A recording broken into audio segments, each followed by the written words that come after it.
Minute, what's been your favorite episode to date? My favorite episode, it always sticks in me. Oh, yeah. It always sticks to me, bruh. I got to go with me and Eric's and yours first episode that we did together.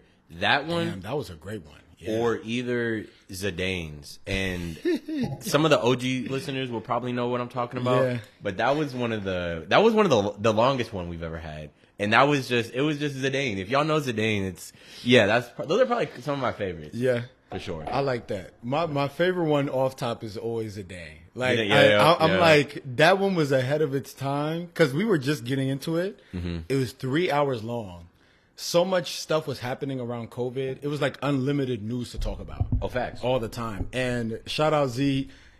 I would say this. He knows this. He can be controversial at times. Oh my. Yeah. So like hearing him go, I was like, bro. To this day, I'm like, man, if I had an episode like that today, we would be famous. Like off top. Maybe not for the best reasons, but we would be lit. He just Shout out Z. Yeah, shout out Z. Shout out Z. Be commanding the room, bro. And he knows what's going on. But yeah, we had a couple conversations off camera before we started, so we might as well hop into some of those. Yeah. I know we were talking about films you were watching. We were talking about chess. Yes. Those have been like the main two things. You tell me like what you've been doing recently. Like I've been watching a lot of movies and playing a lot of chess, and I'm not getting better at chess. I love it, but it's like I'm not really getting. It's just it's fun, bro. I'm having a good time, but we were talking about openings, and when it's a Queen's Pawn opening, that shit fucks me up every time. And we should put a graphic, Jamie, if you could. I'm kidding, but we should put a graphic of that in this. I would say with chess, one thing I've learned, because I've told you and you've played it enough to know, it's kind of like a life lesson game in a way. Yep. You learn things like patience, decision making, strategy. With chess, the only way you get better is if you change what you're doing. Like chess is one of those things. If you keep trying to approach it the same way every time, you're gonna get beat consistently. You're gonna lose in the same way. You're gonna find yourself losing the same way every time. So when it comes to, like you mentioned openings earlier, right? I tend to pull up. You said Italian defense is what you defend with black. That's usually usually my the Italian is what I play if I'm white. So more times than not, I play the Italian. I'll sometimes get into the fried liver, but at my level, which is 800, it's not even that advanced. Not as the fried liver, you can't really like exploit it with I feel like 800 plus, it's not really gonna work as much as it would like the 600s, but. Yeah, the fried liver is really good below, probably 500 below. Right. But then after that, you just find yourself in a jam if it doesn't work, because then you're like, oh shit. No facts. I'm here and I can't exploit it, and my pieces are out, and I got to damn near moving back. Bro, come on. So it don't. I like the Sicilian. So wait. What's the Sicilian? The Sicilian is. Is that when they play Queen's Pawn and you play King's Pawn? Yeah, I believe so. And up 2 spaces. So I see, it's been so long. What is that? D4? D4 is queen, right? Or D4 king? D4 if you're white, bro. I should know this. I thought D4. Pull that up. I thought D4 was king. I mean, you know better than I do. So. Or D4 is queen. So it's E4. It's E4 is queen is king. So I go E4 pawn, and then I believe you bring the knight opposite. Right, opposite knight. Got you. Okay, yeah. So this is Sicilian. Yeah. So you go king's pawn, you bring knight, and it's very awkward for your opponent. You see what I'm saying? The way that it sort of sets up. Smooth. Yeah. And I love, at my level at least, I love awkwardness. Because because you got to think the best players, once you get to like 1700, those guys have relatively studied chess a good bit, so they kind of know all the openings, at least the basic ones. But when you're in my level, I'm at like 12. When you make things awkward for guys and it's outside of their regular game, that's when I find I can beat almost anybody that I'm playing. Because I feel like it gets to a point when you're studying it, you kind of expect certain lines, and so when you don't get those lines, you're kind of lost in the position. Yeah, it's the pattern recognition, bro. Facts. So I like to get people out of that. And honestly, I found myself I feel like even when I play basketball, it's the same way. Like as a defender, if you can make it awkward for guys, you feel me, to where they're not getting to the spots, they got to shoot like 2 feet away from where they normally shoot, take one more dribble than they normally take. Now you have a whole different game. So, yeah. No, that's real. But you had mentioned Magnus's interview. Oh, yeah. I just had finished watching Magnus and Joe's interview. And it's kind of crazy seeing, Joe Rogan. Yeah. And Joe just interviews like, I mean, he always has so much respect for anybody. Like when I mean anybody in the top of their field. That's why he has so many scientists. How he has a lot of these historians on his pods, film directors.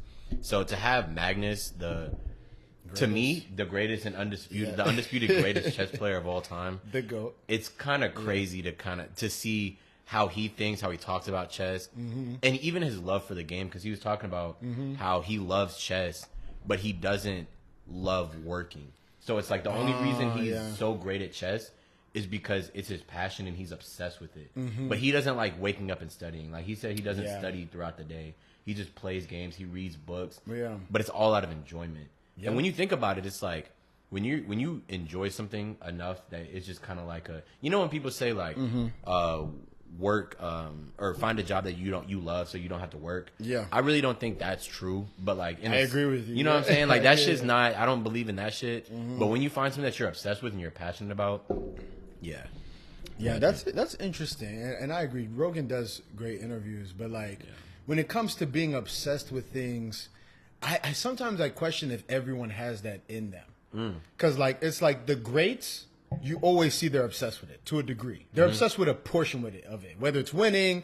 Maybe some of them love practice. They love the discipline, the team aspect. But like for a lot of like the regular people or just the people who are good enough, but they're not quite, you notice, they're probably not as obsessed with it. No facts. As they should be. And I wonder sometimes if everyone's meant to have that obsession.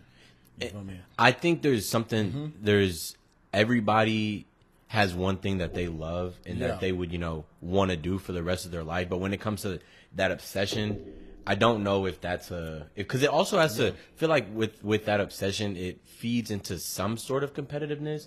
And if the competitiveness doesn't necessarily mean against somebody else, but I think either within yourself, you want to get better at it. But some people, when it comes to certain things they love, they're cool with being complacent, which is, there's never a bad thing. But like you said, I don't think everyone has it. Do you? Yeah, I 100% don't think everyone has it. I think that difference starts to show. I don't think everyone's meant to be obsessed with things, but I will say though, I think everyone has something that they're striving to. Facts. That's what I want to say I noticed, but it's weird because you can be striving towards something, but you can have times where you're super busy with it, times where you're more lax with it. And like for me, I know one thing that drives me, I'm hyper competitive.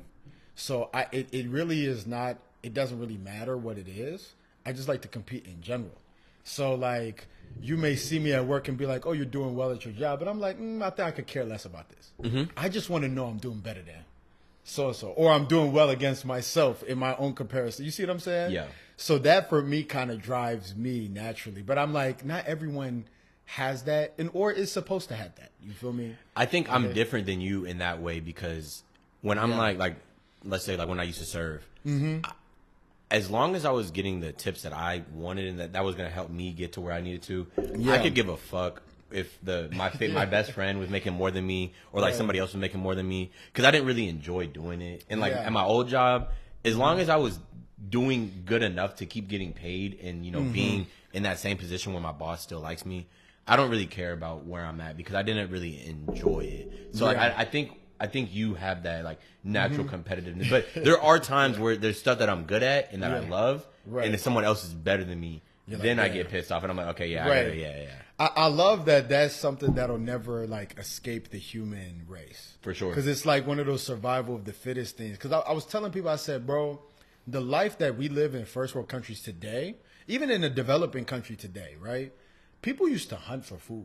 No, yeah. And you used to be a part of like a little clan or a tribe and you guys would hunt. And if you got injured, they was like, all right, you're done. Like they might kill you off or might send you off because you can't help us anymore. Fast forward to today, the groceries are there. You can just go grab food if you need it. You feel me? You get around. There's no real struggle for life anymore. So when you take that out, then who do people become out of that? You know what I'm saying?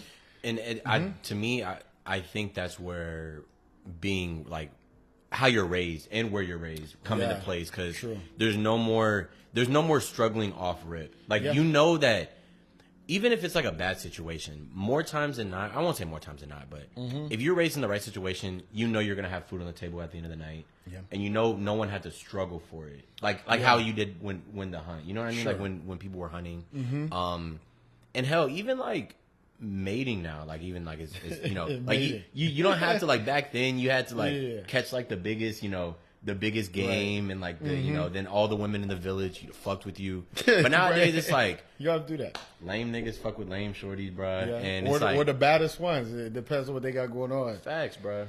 That kind of brings us to sports, because you had mentioned the NHL. Did you want to talk about the Four Nations game? Yeah, I actually didn't watch. Did you end up watching? I only watched 10 minutes of it. Did you? Which 10 minutes did you watch? I watched the part when they were fighting. Oh, really? Yeah, because the first 10 minutes, I guess they just came out on a. Because what they fought, like 3 times in 9 seconds? Yeah, something like that. They kind of clear, and I think that's interesting in hockey, like that they do that. I know. It's legal. Did you know it's legal? Yeah, I've heard. But it's so ingrained in the sport. It's literally like, all right, clear out 1v1, me and you. Oh, yeah. And somehow that got put into an NBA comparison. I think because what? The Four Nations was going on at the same time as All-Star Weekend. Okay. And I believe I'm going to butcher his name, but I think his name is PK Subban. Subban, yeah, PK Subban. That's all I'm talking about. I think one of the more decorated NHL players, and he was talking about how the NBA players don't really fight for much. Like he was saying that they don't really go out there and play for anything but themselves and not even the money he was trying to say. And to an extent, I agree, but only for the pure fact that me personally, I've always wondered why I don't watch as much NBA as I used to. And maybe for one, it might be just because it's, well, let me not say that, because I was going to say it's not as accessible as it used to be when I was younger. It's a good one. But I don't think that's even the case. I just think, like, more times than not, you know what game you're going to watch. Like, you know that when you turn on that game, it's going to be, you know what I'm saying? It's going to be threes. It's either going to be a blowout or it's going to be a close game with no defense. And it wasn't always like that. Like, no defense was usually a common theme in the NBA. But I think it was never as big as it is right now. What do you think about it? I agree with you 100%. It's just to a point. I watched the All-Star game. I watched pretty much the whole thing. And there was literally a group of possessions where you would just get 6 straight threes, back to back to back to back. And I'm like, damn, bro, this ain't the game that I grew up playing, at least. So when I see that kind of stuff, and it kind of goes back to your competitive thing, PK Subban on ESPN was saying, like, yo, we don't have guys getting paid $50 million a year. So when you don't have that and you're playing for your country and the culture of the sport is you have to pull up ready to fight, you don't get guys, you feel me, trying to just, they're fucking around shooting goalies. Like, no, these niggas is like, they hitting niggas with the, you feel me? So in basketball, I don't even want to blame the players anymore. I'm just like, the culture of the game is just different. Facts. When you get paid $50 and $60 million a year, if I got paid $50 and $60 million a year at 25 years, Patrick, come on. Yeah. And you tell me, all right, I need you to go drop 30. I'm like, how's the easiest way to get 30? Let me just shoot that bitch. Bro. You feel me? And why would I even guard, bro, if I know I have Kristaps in the back or Mitchell Robinson in the back? I'm barely guarding, bro. So it's, you know. But I've seen you've been doing your 45 movies in 60 days, right? Yeah, bro. Right now, this weekend, I didn't plan on watching any movies. I planned on taking a break, but I ended up watching 2. One of them was shit, and one of them was okay. Have you seen the new SZA movie? The one of them. I have not, with Keke Palmer, right? Yeah. I wanted to watch that, but I have not seen that. How was it? Keke Palmer. I haven't watched much of her movies, but Keke Palmer really is like that. She's a really good actress. She's a very good actress, and SZA to me was very well below elementary level of acting. Like, I will not go out and say like she's garbage, but she didn't make the movie any better at all. Yeah. And the plot in itself, it's a black cult classic where like a problem arises, they have 12 hours to fix it, and then they start doing stupid shit to find a way to get it. And all them jokes in between. Yeah. You got knocked the fuck out. They've been trying to recreate Friday over and over and over again. And I'm like, guys, it's okay. No, so here's the thing that I was talking to my mom about this. I never understood, why do we try to remake great movies, but we never try to go back and recreate the bad movies that could have been great? That's a really good proposition. We always recreate the great movies that turned out great. Yeah. And that blows my fucking mind. And just ruin them. Take them and just ruin, absolutely ruin them. You ruin them. Yeah, I saw the trailer, and I was like, oh, I want to go. I watch it. But then I'm like, I'm going to go to the theater and pay to watch SZA's acting debut and Keke Palmer, who I haven't watched since Disney. So I was like, nah, I'll wait for that joint to come out. Because everything kind of comes out eventually. So I was like, I'll just wait for that joint to come out. But, okay, that's an interesting one. Mm-hmm. I know I told you I watched The Informant. Oh, my gosh. Matt Damon, right? Matt Damon. Okay. Matt Damon, bro. That's one of my favorite Matt Damon performances. Me too. And I think the way that the movie is set up and produced is just it's one of my favorites. Like the way that he voices over himself the entire movie, telling you his internal thoughts, the job that he works, and the movie is so well paced. Like it doesn't really it cuts straight to the bullshit. Like there's no bullshit in the movie. But it keeps you in suspense the whole movie, the whole time. The whole movie. I think what's interesting. Did you watch a trailer before you watched it? I don't know about you. I never watch trailers and I never read descriptions. What about you? That's good. I just watched like 30 seconds of the trailer. Okay, smart. And when coming into it, I just didn't know what I was gonna watch. So I thought this was gonna be a pretty serious, like maybe like, you know, The Big Short. Like maybe, okay, The Big Short has jokes, but I was thinking it was going to be Too Big to Fail. Okay, that type of series. Because, it's an informant. And then I start watching it, and what I loved was the dramatic and situational irony. And, you know, and like the comic relief at like the perfect times. And I love, like you said, so his internal monologue, I actually related to it a lot. I'm like, damn, these sound a lot like my thoughts when I'm thinking about things sometimes. Facts. Just from, randomness, you'll see something and be like, oh, like maybe you're like, oh, I've always felt like avocado. He said, what a weird texture. You know what I'm saying? That's how I used to feel about avocados. And then on top of that, Matt Damon is this character who's like trying to claim he's the good guy, but he's really like this oblivious guy. For sure. He doesn't realize what actually is bad and what's not. But then you think, oh, okay, the other characters will catch on. But then you realize they're just as oblivious as this nigga. Oh, facts. So then you're like, who is the serious person in this movie? You feel me? It's like he's that one friend in the office that like thinks that he's getting invited out to drinks for like the camaraderie, but they're inviting him as a punching bag. You know what I mean? Like he's that kind of employee. So it's like you said, he's oblivious, and that's why he was in the situation he was in. You know what the movie teaches me about? Because I watched it as part of my business ethics course. Yeah. And I loved it because we've been, in business ethics, it's like there's laws and then there's the right and wrong thing to do. Right. A lot of times people will follow the law, but they'll straddle on the good and bad thing to do. Gotcha. Because it may not necessarily be illegal, but you can get away with it. So like trading is the best example, right? Things like spoofing, when traders would put out basically fake trades to move the market and then execute on the other side, which was later banned, but it was ethically wrong even when it was legal. What this movie is, it's the complete opposite. It's about someone who is such a stickler for rules, they make things up as being bad. Because you notice, wait, what he's reporting as bad to the FBI is just a regular dealing. And the worst thing about, like you just said, he like... Yeah.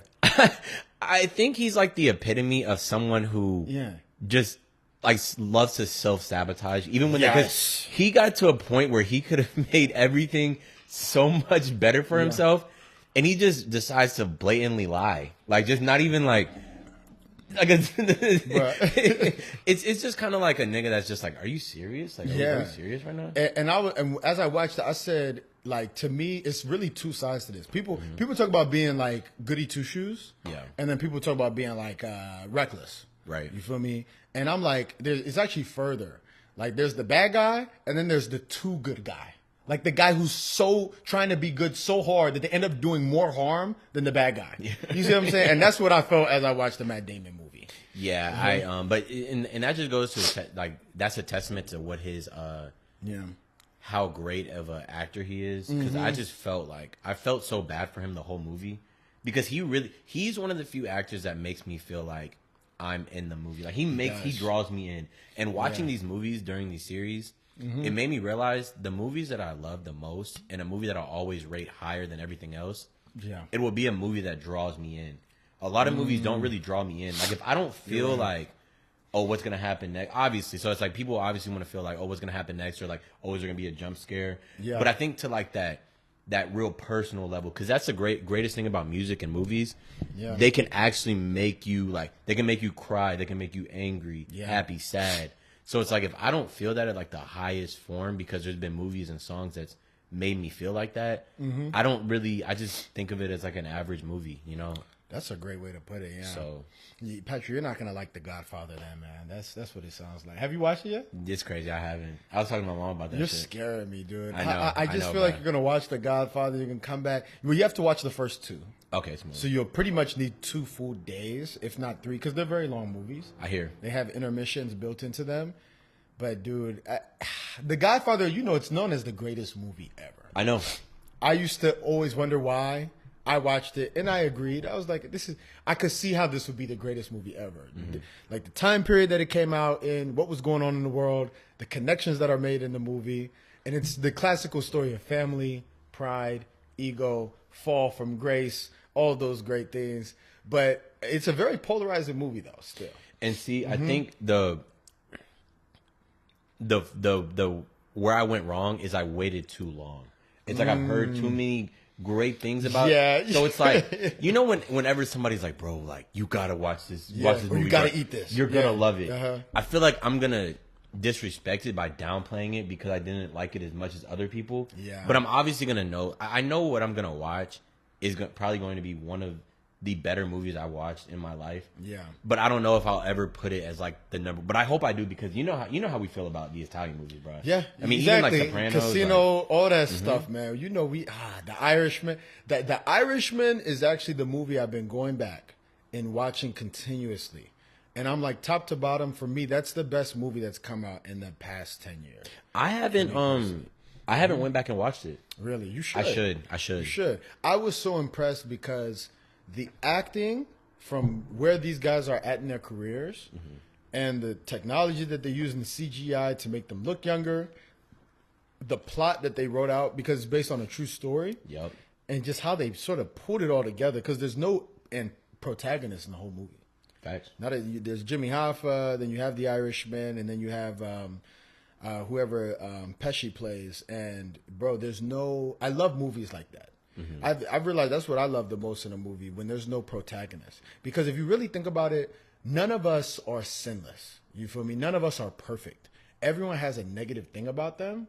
So whenever I see a movie and there's like this Superman character, he's the best guy in the world, I'm like, this is bullshit. It pisses me off because there's nobody like that. You know what I mean? Like I see too many people who are like regular and just happy go lucky more times than not, but I like to see people who are just straight evil, and like the thing that they can do is like kind of repulse you, because you don't really see that much, and we're not exposed to that. And then like you mentioned earlier, seeing part of myself in them, because like I don't think I said it to you, I think I said to Jada, but it's like there was an analogy about SpongeBob, is that all the characters are the 7 deadly sins. So greed, greed, lust, envy, and SpongeBob's was like just being stupid or whatever. And I was like, you can relate to every character in SpongeBob. Plankton is envious because his friend has something he doesn't have, the secret recipe. He's chasing after that. And for me, that's why I love The Sopranos so much, or if you watch The Wire, because since there's no protagonist, you have to pick who do you resonate with the most. And I was like, Tony, for all the bad things he does, I respect Tony. I like Tony because I'm like, honestly, if I had to feed my family and I wanted them to have a certain lifestyle, I would do that. You know what I'm saying? Even if I had to, and if I was that deep in the lifestyle, I can't leave. I got to keep going until it's over. So, I have mad respect for Tony and The Sopranos. So facts. And me and Jalen were watching The Sopranos at the same time. Yeah. And he always told me Tony was his favorite character. Right. And I never understood it. But watching it again is kind of like, it's really like picking your poison. Because it's like if you like Chrissy you like a heroin addict, a junkie who beats his girlfriend, but is also like a smooth kind of guy. Yeah. Tony is a guy who takes care of his family, but constantly cheats on his wife every chance he gets. So it's like there's like you said, there's no protagonist, but they're all doing the right thing. In their for eyes. The wrong reasons. Yeah, right. in their eyes, they think they're doing the right thing. Like Pussy in that drive. I love Pussy during that drive because he was the guy. Like, oh wait, no, he was the snitch. I'm tweaking. Oh, I thought you were talking about. I said which one's the guy with the slick back hair? Oh, that's Paulie. Paulie. Yeah. Oh, okay. That boy Pussy was the informant. Yeah, Pussy was the informant. There was another one though, the Consigliere. Oh, are you talking about Bobby? I think Bobby so. Baklava, the one his wife died. And he was always a junior. I forgot. Jamie.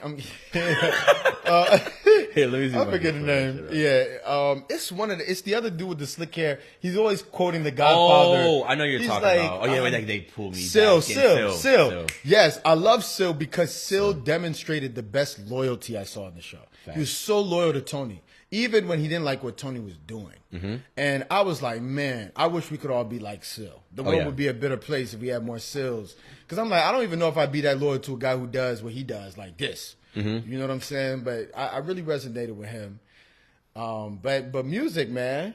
I feel like we got to talk. We ain't talking music because the Grammys passed. Oh, yeah, the Grammys. Did you watch the Grammys? No, I didn't. I did not watch the Grammys. Did you? I didn't either. Why didn't you watch the Grammys? I watched part of it. I never watch award shows. Really? I've never sat been down a guy. No. BET Awards, Grammys, Emmys, Oscars. I feel like I'm definitely gonna watch the Oscars this year. Like this is one year I'm gonna sit down and actually watch it because they do have like a good lineup for film of the year. Yeah. But no, I've never been the guy to kind of sit down and watch. I watched a couple. I think when Kobe passed, because Kobe passed the weekend before the Grammys. Yeah. Yeah, before the Grammys. So I watched that Grammys. Yeah. But no, I usually don't. Did you? Did you watch the Grammys? I did not watch the full thing. I always go and watch clips after. So that's how I sort of watch things. But I watched when Beyonce got presented her award. I watched Doechie's performance. I watched Kendrick's speech. I watched someone else's stuff. I forget who. But all clips? Yeah, just clips of each person's. And I'm not gonna lie, I heard the Grammys they're trying to bring it back. I thought they did a decent job. Yeah, they gave the awards to who is supposed to get them. So Chris Brown won, Beyonce won, Doechii won. Oh, Chris Brown won? Yeah, he got his first. Oh, his first Grammy? First Grammy, yeah. Wow. And that was a big thing. I watched like Joe Budden's podcast and other people talking about it was a big like IOU type of Grammys. Got you. Because Beyonce, you got to think she never won Album of the Year. Okay. And there were some albums that Beyonce put out that it's like, who the fuck won that year? Facts. You feel me? Self-titled. I mean, I don't know if self-titled one, but that's ridiculous. Yeah, she didn't win. I think she dropped self-titled on in a crazy year. Like I think that was a year where it was like Magna Carta. Yeah, I could. Let me see. Actually, I'm gonna see. And that's where I wish music would get back to that. I don't like Patrick. I don't know if it's you, if you feel this way, but I'm really feeling like music today. There's only about one or two good projects that comes out a year. No, for sure. Because I'll be honest, I listen to GNX. I think it's cool. I don't think it was that. You feel me? But then I look at the male category and I'm like, well, if we're comparing them against the landscape, of course Kendrick won because who the fuck dropped Heat last year? Beyonce, I'm like, okay, I don't know who would be better or had an album that was more consumed than that last year. But also, like, I think when it comes to consumption, it gets tricky because if we're talking about who gets the most consumed, you put Taylor in that combo. You know what I mean? Did she even drop last year though? I think so. Let me see. But consumption is such like it's a bad metric. It is because it can skew things. But then I'm like, if we were ever going off consumption, Drake should be the most Grammy-winning artist ever. That's why I hate. I think the idea of award shows is a great idea, but when you get into it, like you get like real deep into it, it kind of just doesn't really make any sense. Because how the hell do we decide what the best album is? Like, Mac Miller won over Drake, Jay-Z, and Kendrick Lamar, and J. Cole, Yeah, which is crazy. Mac Miller. No, I don't think he won over J. Cole. Oh, that's Macklemore who did. Yeah, Macklemore. Yeah, Macklemore won over. Not only Macklemore won over J. Cole. He did. J. Cole was in 2013. Yeah, it was like 2013, 2012 or something. He won over like a bunch of artists' best projects ever. Yeah, no. Like some of their best projects that they will ever have. He apologized to Kendrick afterwards. I don't want the apology. Mail me. Here's my address. Send me the Grammy. He won. That's what I'm trying to tell you. 2014 Forest Hills Drive came out that year, right?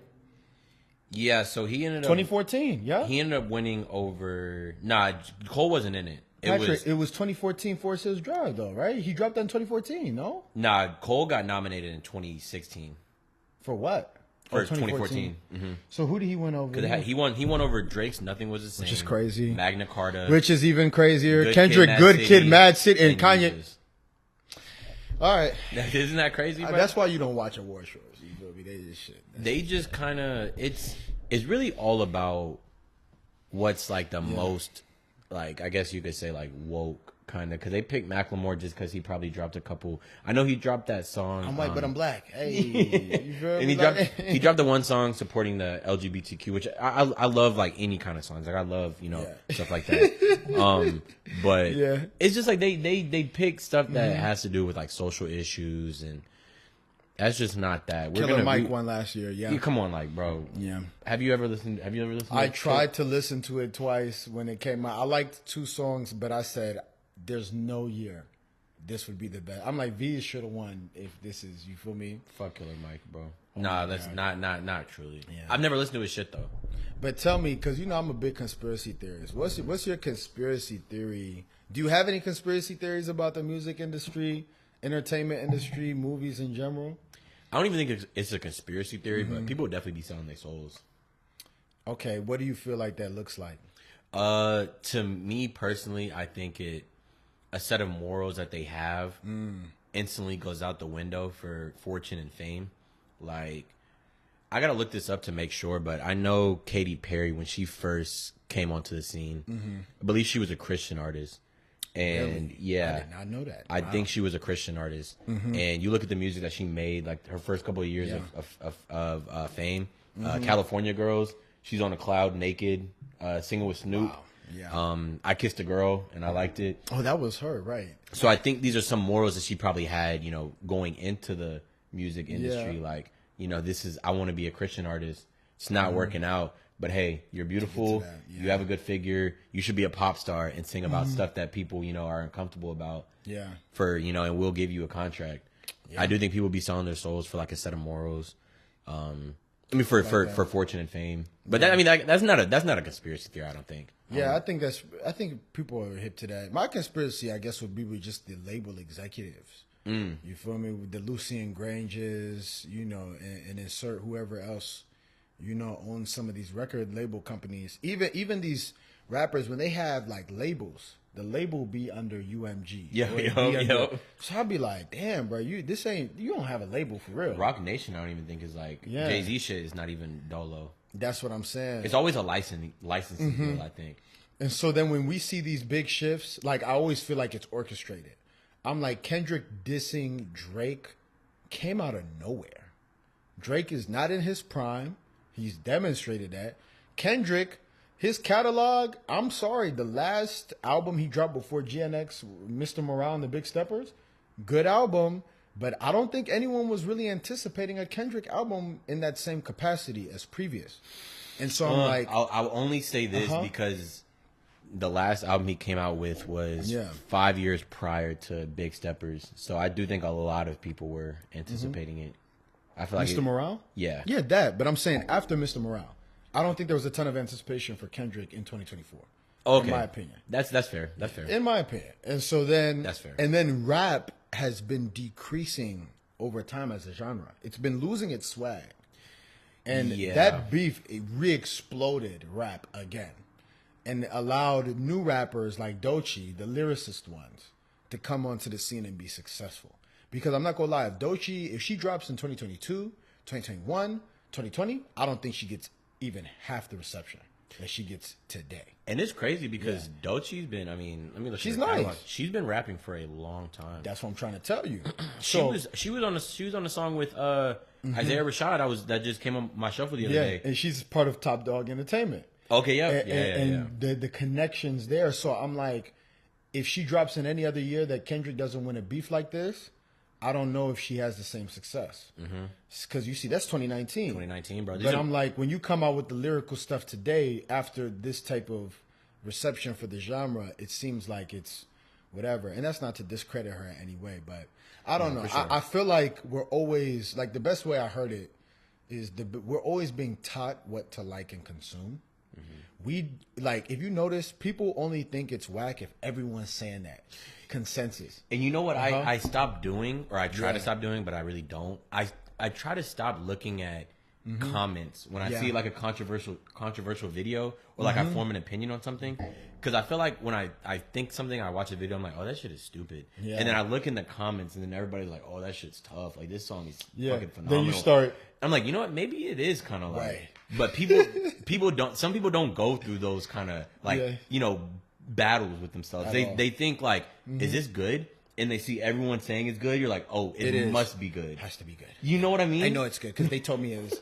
I'd be like, bro, like people. You know how many times I'm in a conversation and people will out me and say, Brad, no one agrees with you.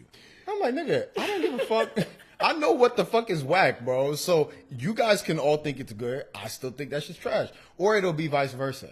Like for example, I've been listening to heavy Philly drill lately, and I'm like, man, this joint hard, bro. These guys they're sampling Romanian opera, putting it on their track, bro. Right. And granted, they're talking about dead bodies and deceased people, but I'm like, bro, it really looks like some Grim Reaper shit. Like, I'm like, if I was emo, this is what I'll listen to. And people are like, Kevin, this shit whack. And I'm like, bro, you just don't understand it. Like, you feel me? So, and I think that's where you assert the kind of, I'm trying to find the word for it. You have a certain judgment on what you like and what you don't like, and you obviously we still have so much to learn because we're only in our mid-20s.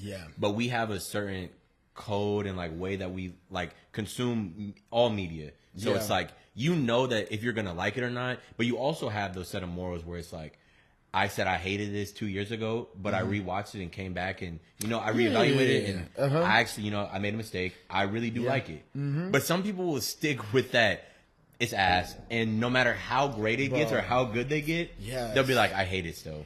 You can't tell me different. That's what I'm saying. And I tell people like, bro, you cannot agree with everything. That is consensus. So if I ask you, yo, who's your top 5 rappers?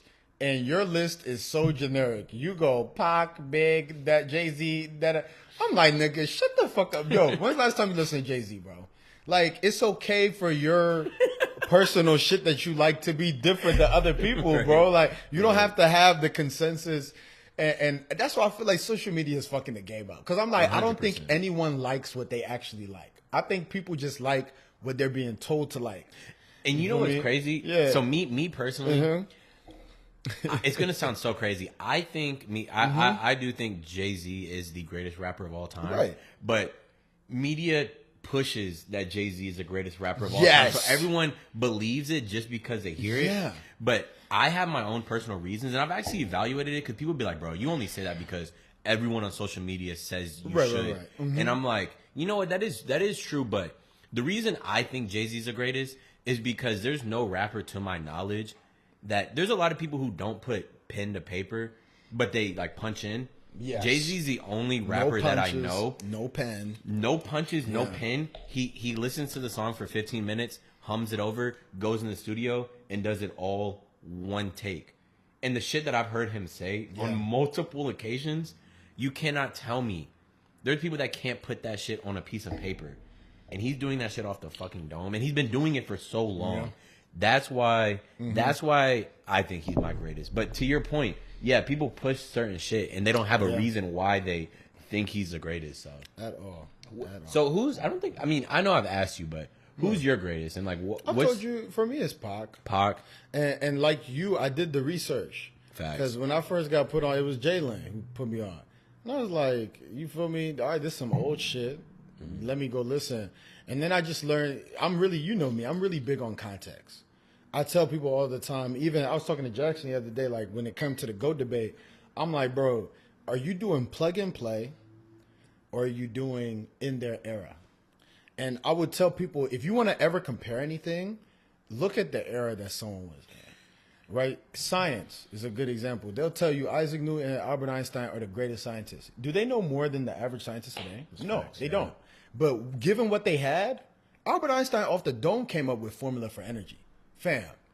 Isaac Newton came up with gravity from an apple falling from a tree. My nigga, that's craziness. And so for me, Pac, that's my goal. Because I'm like, given the era he was in, you feel me? LL Cool J really had kind of been rap's first super mega star.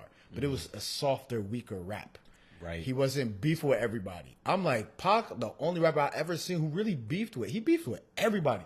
There's a list of his beef list. It was literally everybody. Yep. And then his storytelling, I love the story that he told. He predicted his own death, pulled the Jesus card, I'm going to rise in 3 days on some Easter shit. His last album changed his name to Machiavelli. He inspired me to read those books over there. You feel me? And so for me, that's just my guy, man. That's my guy. And you know, you know how I feel about Pac. I've never been able to really get into like his music, but when you put it in that kind of way, it changes my mindset, like how I feel about Pac, because my favorite rapper and all time, like I think when they're in their primes, it's the two are Drake and Kanye. Okay. And when you Drake's or Kanye's favorite rapper, you know, he's always said it's Jay-Z, but also his other favorite rapper is Pac. Right. So it's like I'm a rap connoisseur who loves you know, Jay-Z, Drake, and Kanye. Obviously, Kanye's a rap connoisseur who loves Pac and Jay-Z. So back in that time, my Kanye or his Kanye to me would have been Pac to him. You know what I mean? So it's like, and even think of a guy like Kendrick Lamar. Like I think it's Mortal Man where he has a conversation with Pac, and it's like, that's who he looks up to. Like, that's his greatest rapper of all time. So you look at all these people who respect rap, who have, you know, come out with these classics. They respect these rappers. So I don't really try to do that plug and play shit like you said, because it doesn't make any sense. Yeah. And so tell me, from a topic perspective, I see you put Luca's fit. Yeah, like Luca's like people love, like, I've been seeing this shit where it's like, oh yeah, like I just knew he wasn't gonna like. I knew he wasn't going to fit in. That? Bro, already. Yeah, okay, all fucking ready, bro. So I was just like, when I saw when we talked about the trade, I always thought Luka Doncic, that's instant championship within the next 10 years. Bro, I mean, if we're being 100% honest, I think when people hear, like, I'm going to just go ahead and say, like, you compare Luka right now, you compare him to a young Bron, a young Kobe, even a young, bro, he's better than everybody at the same. He's been in the NBA for 6 years. He has 5. He has 5 all first team NBAs. Yeah, 5. The only one he didn't have when he was a rookie. Yeah, like, you know what I'm saying? Like, he damn near might have deserved it. Come on, bro. So it's like, I think when people love talking about conditioning, and there's players that really superseded. Like, people were saying, like, Luka could have been in the back smoking crack, and I still wouldn't. Are you crazy? I would have kept him. I would have signed him for even more money.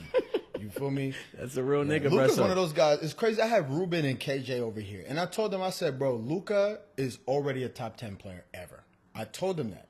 And they were like, Kevin, you are crazy. And I said, bro, I'm telling you, he hasn't won. And that was, and you know what's funny? Oh, that was right after he went to the finals. Got you. And I was like, guys, he's going to win 3 or 4 of these joints. You know who's in my top 10? Larry Bird.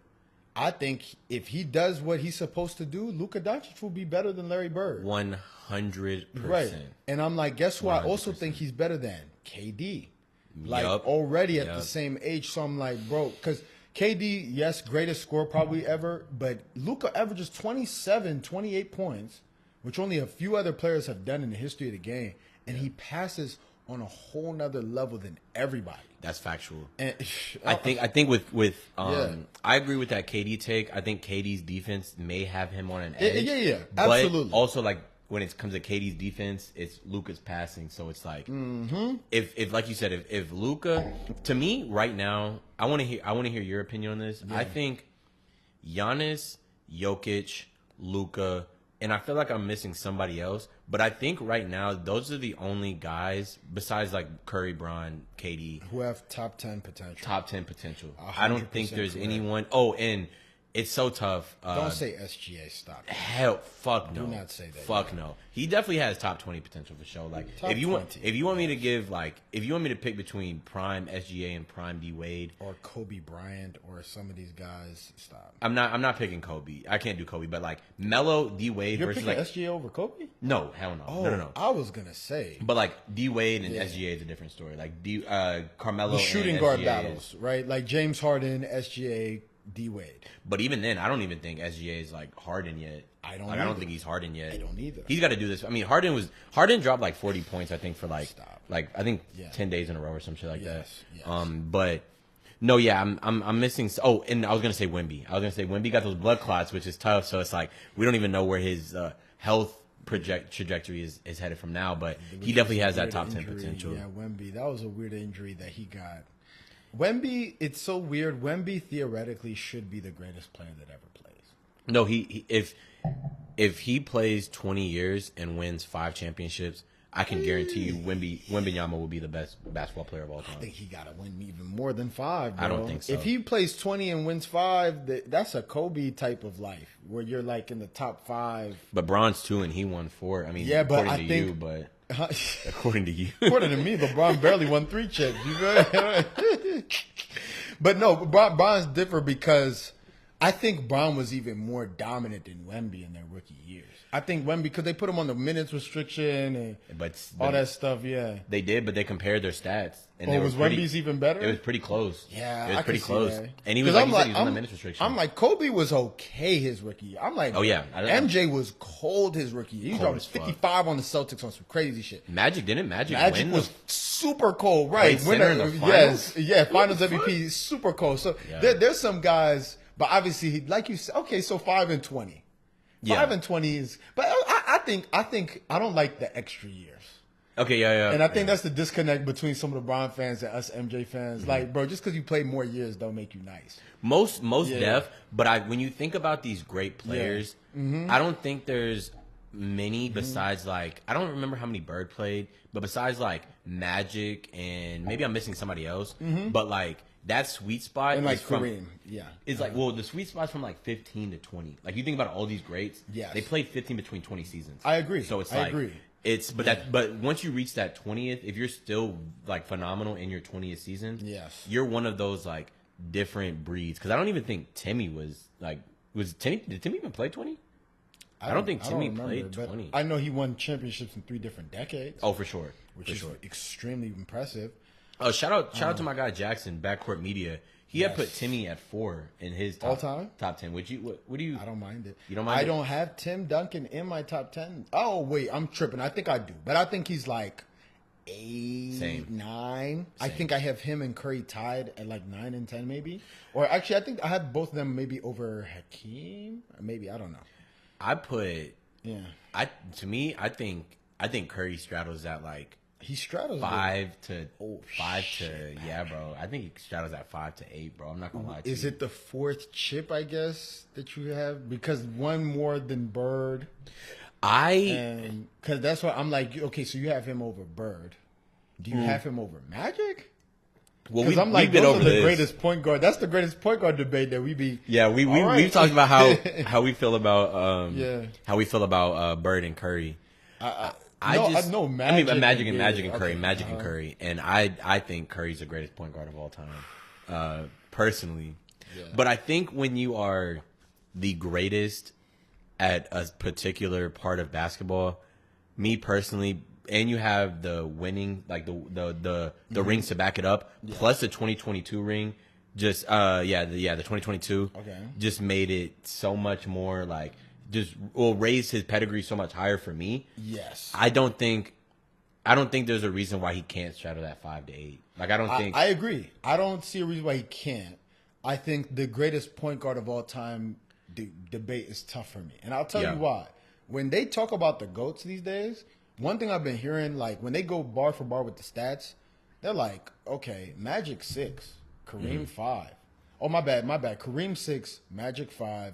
MJ 6, Bronze 4, Chips, and they're like, if you think about it, those 4 guys, if you had to pick any NBA player's career, you would either pick Kareem's, LeBron's, MJ's, or Magic's. Like literally, you could pick a career that you had to play. And I'm like, between those four, I don't even see anyone in those four. Because I'm like, once you throw Steph as the better point guard, now you kick Magic, and now you go, your top four ends up being Steph, Bron, MJ, and Kareem. And I'm like, that's kind of tough for me. To me, the only non-negotiables, I think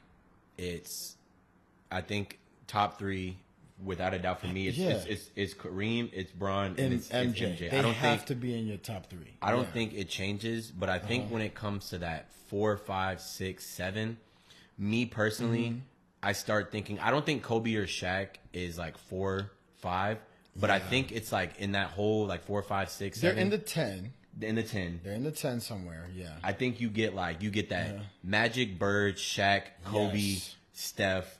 I think you mix all of them in. And then a Duncan, maybe. A Duncan. And then sometimes a Russell.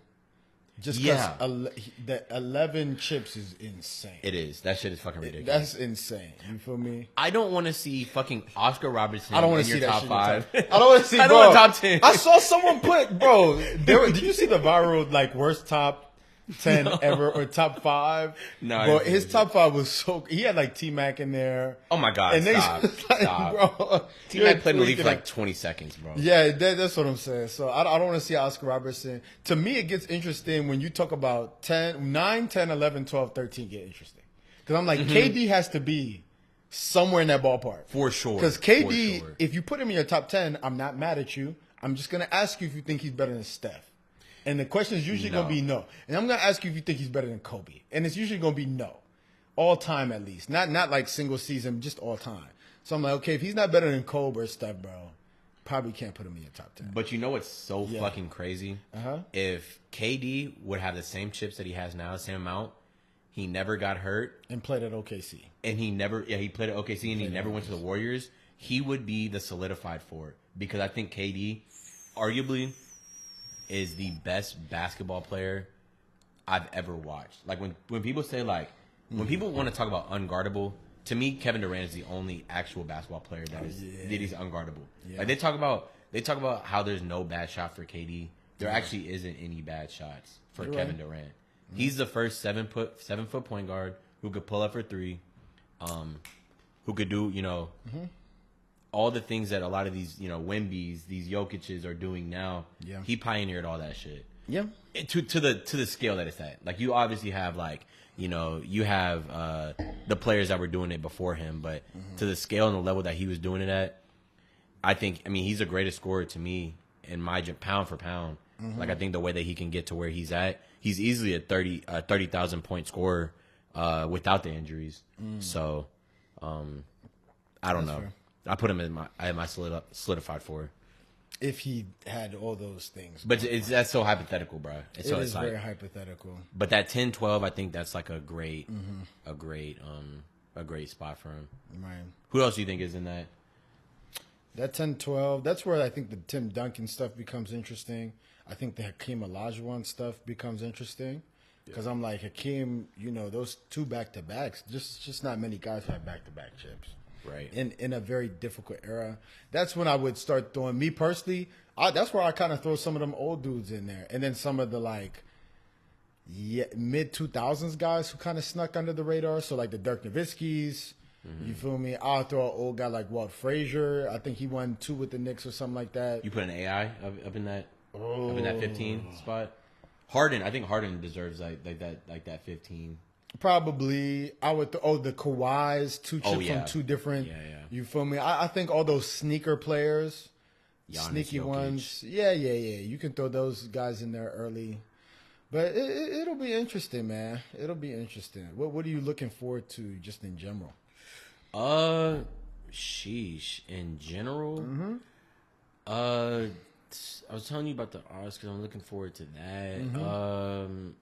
Nowadays, I really just don't even be like, I be taking it one day at a time. Like, honestly, bro. Like, I don't even really be like, I'm looking forward to my next trip. I don't know where that's going to be, but I don't know. Like, I don't know. Okay, but whenever that comes about, that's what I'm going to be. Yeah. New York had popped up in, New York. Because we had went to New York. Last year around this time? So it popped up on my 6th birthday. Oh, yeah, he's 6.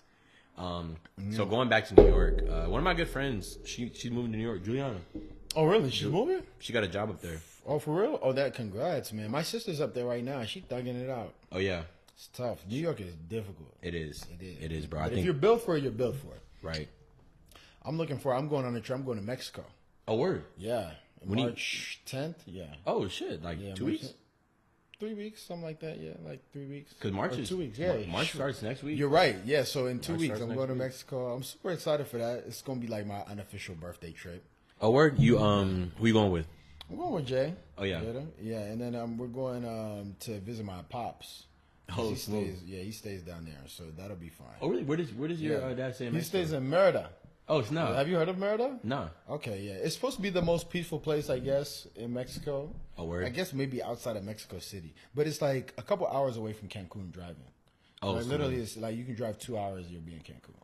Are y'all flying out there? Or? Yeah. I mean, I guess you could hypothetically drive, but that would be fucking crazy. Driving across the border. Oh, my gosh, across the border, bro. That'd be nuts. I'm saying, what's the country you've always wanted to go to? Like, do you have one? I want to go to Lake Como in Italy, so I guess Italy would be one of them. Is that a fashion capital or something? Nah, I just seen like pictures of it, and it looks like beautiful. Lake Como. Yeah, I've heard of it. Yeah, it's like one of those. You be seeing like those places where they be on the boats and like the rocks be. Like, you know what I'm saying? It's like one of those places that look like that, and like the houses are on the mountainside and shit. Mm-hmm. So. That's interesting. Do you like vacation? Because I love vacation. I don't. You don't? I don't. I like Tell vacation. me why you like vacation. Mm-hmm. I love vacation because I'm in a place I've never been before, and I'm with people that I love having fun with. So it's like it's usually a nicer place. Like it's usually like we're on the beach or we're going to like a city we've never been to. So it's like nice eating like different food and trying new things and meeting new people. Yeah. But I only like it, I think, for like a 4-day deal. Anything over 4 days, I think it's just excruciating. Okay. I don't think it's... I like your reasons for why you like vacation.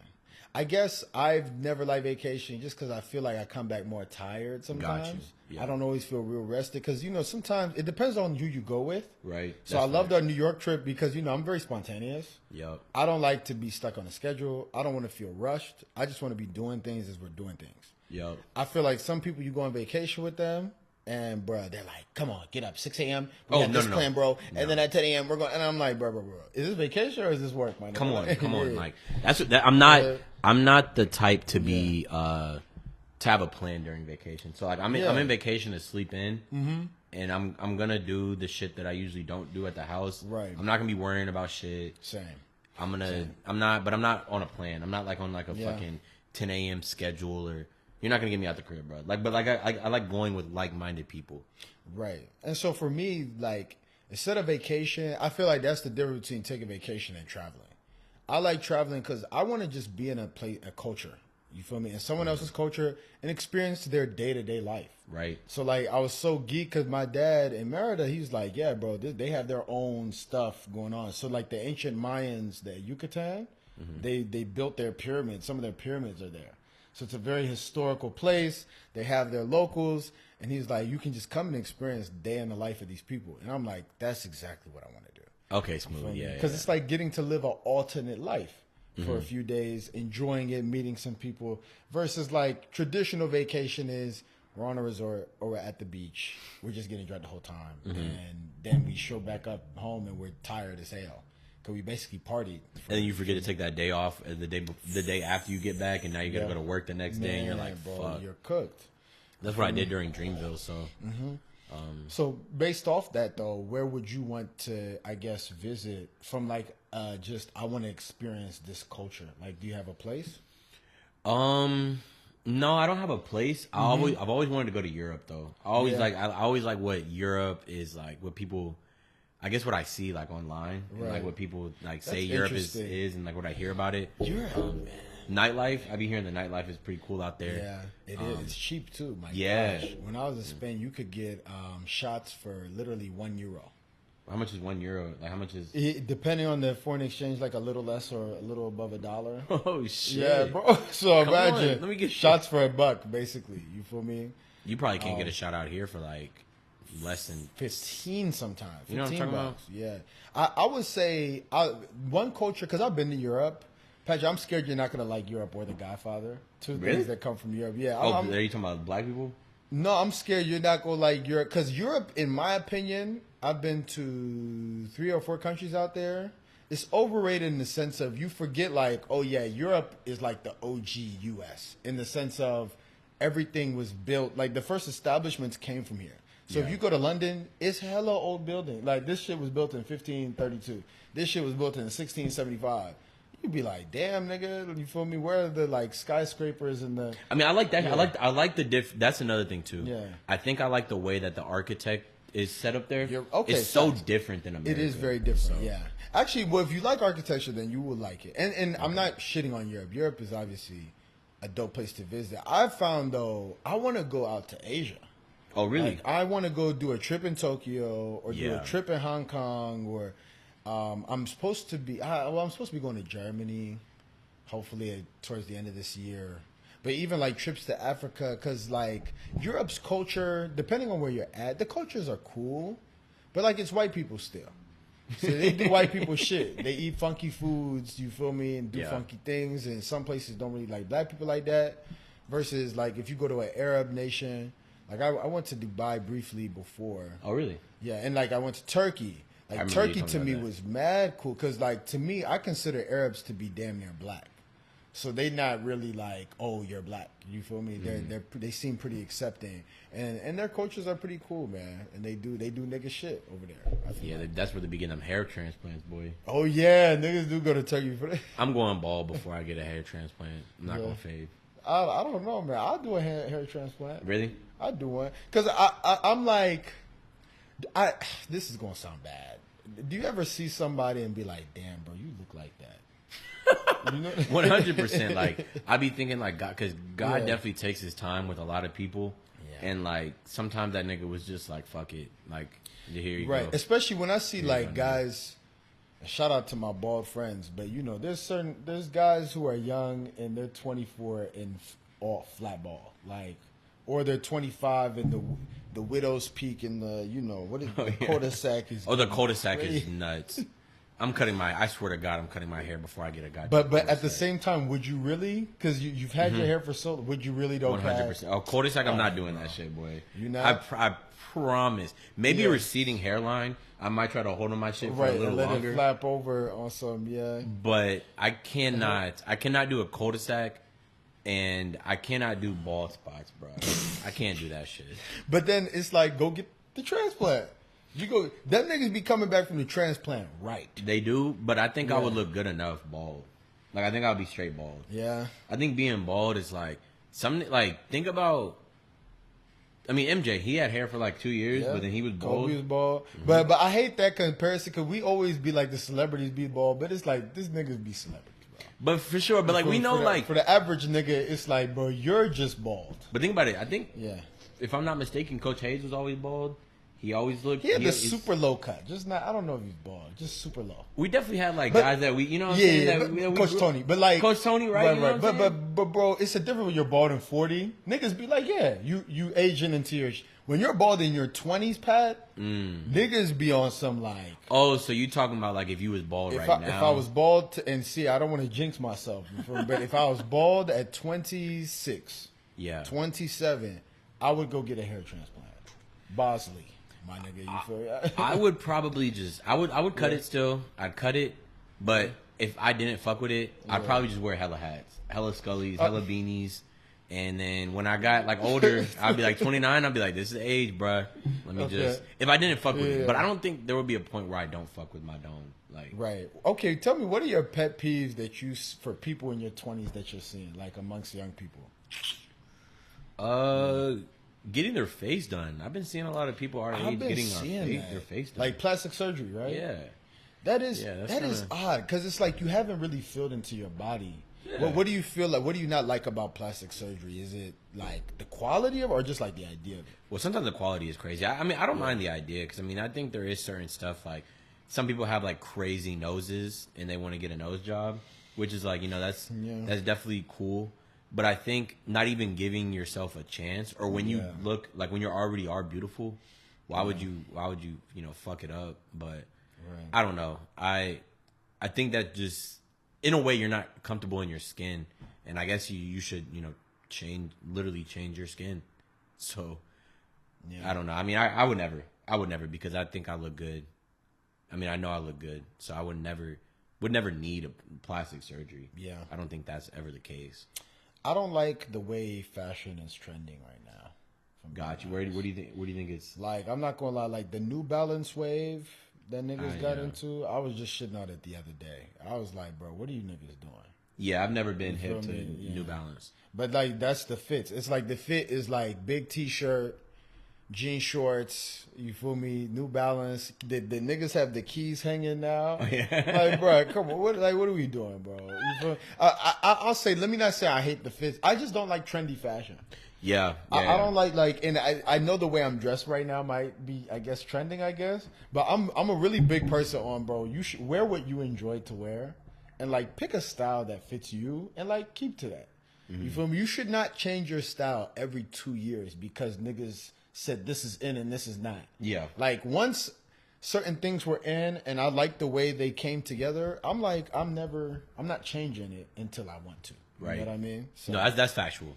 Yeah. That's factual. I'm not gonna change because other people are doing it. Yeah. If I like it, I like it, and if I don't, I won't do it. So that's really it.